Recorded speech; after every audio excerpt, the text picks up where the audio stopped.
Welcome to Tom Talks Gaming, where I talk the games I'm playing, the experiences I've had, and some of the things I've learned along the way. So let's talk games. Here we go. Now, I wanted to make this video about dual factions versus single factions. How to do it, what it entails, what you get for, the strengths and weaknesses of both. And so let's start. Okay, so I am dual faction. Okay, on dual faction Federation Klingon. Okay, and what that entails is that means I've unlocked two factions, their daily quests, their events, and their stores. Okay, and the way that you do that is at level 15 I unlocked both factions. Okay, the way that I did that is I used quests and I used the traders of the Romulan faction and I killed them to unlock both factions. And once I did that, I unlocked the daily quests. Okay, the quests are here, and I've already done some, but the mining and the defeat Klingon Romulan, and the way that it works is when you beat them, you get one faction up, two faction down, okay? And when you dual faction, you're going to be pushing one faction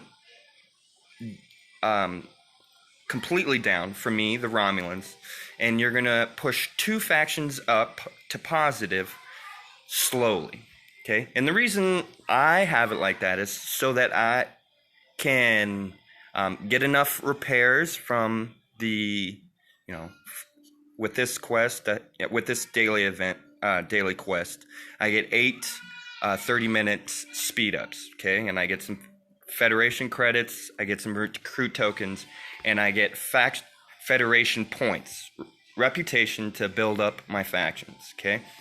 Now, let me show you the traders, okay?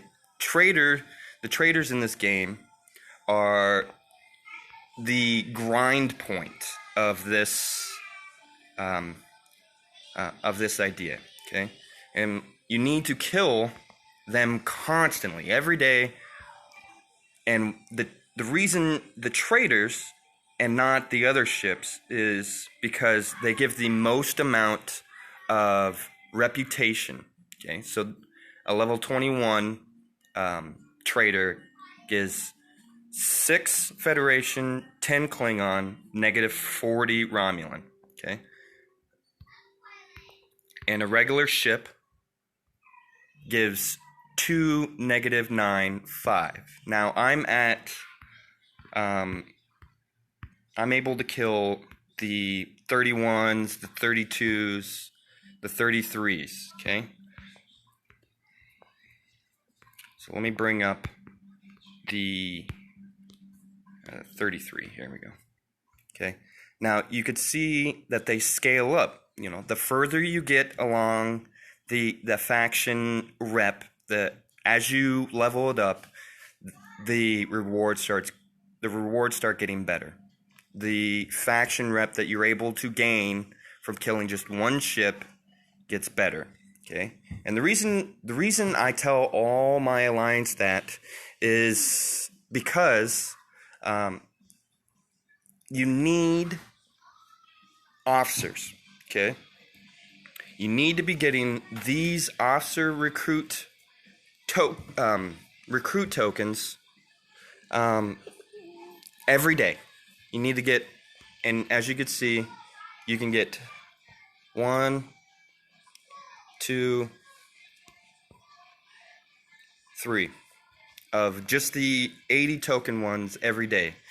And the way that I did it is that when I unlocked both factions, I was getting the 100 token for both the Klingon and the Federation every single day until I got to favored, and then I was getting the 80 token every day until I got to level 24. When I got to level 24, oh, come on, honey. Come on. I don't want you drawing on my paper. Anyways, the reason I stopped at level 24 is because I wanted to get um, a faction ship. Okay, I got the Mayflower. I picked one faction ship that I wanted to get, and I saved up the Federation credits to get the Mayflower. Okay, you could do that for Klingon, which I don't suggest, or the Legionary in Romulan. Okay, now the problem that some of my alliance is having is they are becoming too unbalanced. Okay, if you look at my two factions, I'm at just about 500k at Consort, and I'm at 465,000 with Klingon. There's not a huge difference there, and you have to constantly work at keeping both the dual factions close in points so that your dailies aren't unbalanced.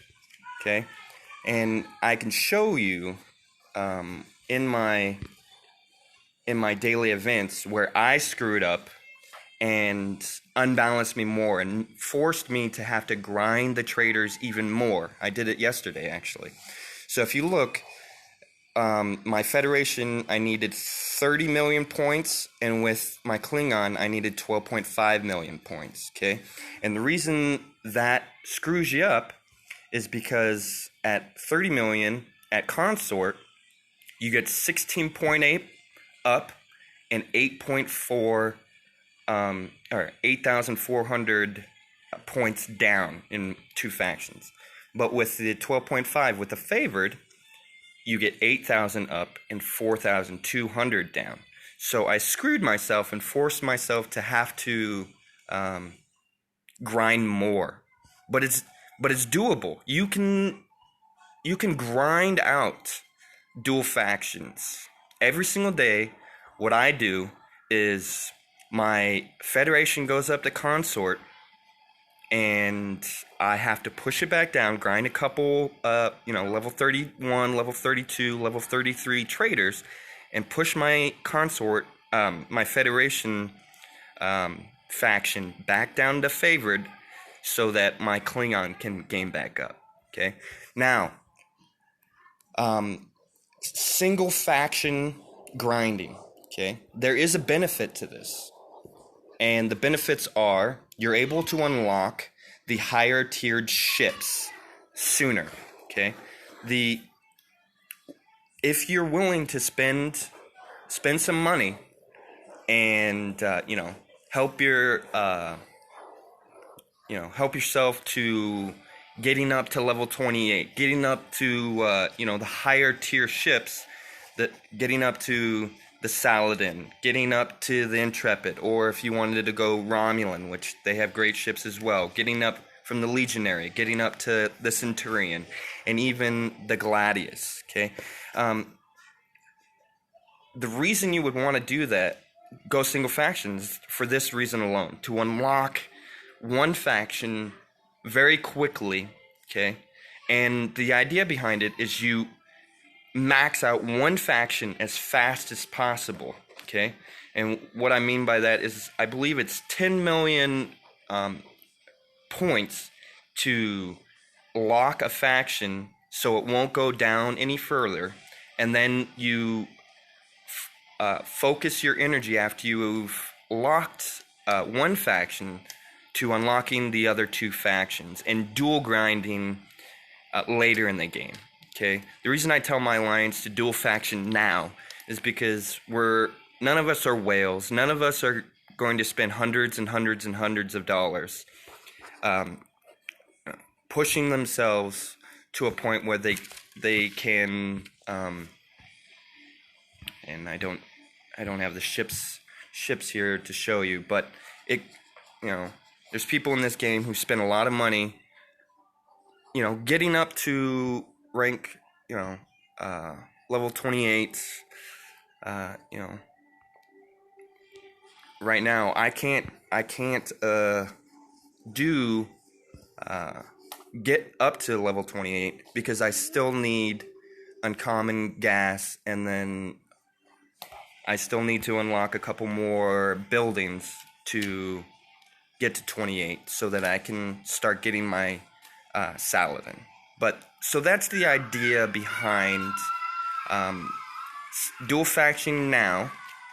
You know, starting at level 15, getting them faction credits for 2 factions, and you know, getting all the offshoots you can, or going single faction and pushing yourself to maxing out a faction, and then dual faction at, you know, level 28, level 30, level 32, somewhere around there. Okay, and those are the benefits. You know, I went dual faction and I was able to get my you know, my Gorkon to tier 2, my Spock and Bones to tier 3, my you know, Kurla's tier 3, Asabur's tier 3, Chang's tier 3, I don't even know how to say his name, Arkady to tier 3. Okay, so that those are the benefits and the downsides to dual factions. If you have any questions, please place them in the comments below. And please, I beg you, consider contributing to my YouTube channel. It would greatly help me and help me, you know, put out more videos. I appreciate it. Thank you very much, guys.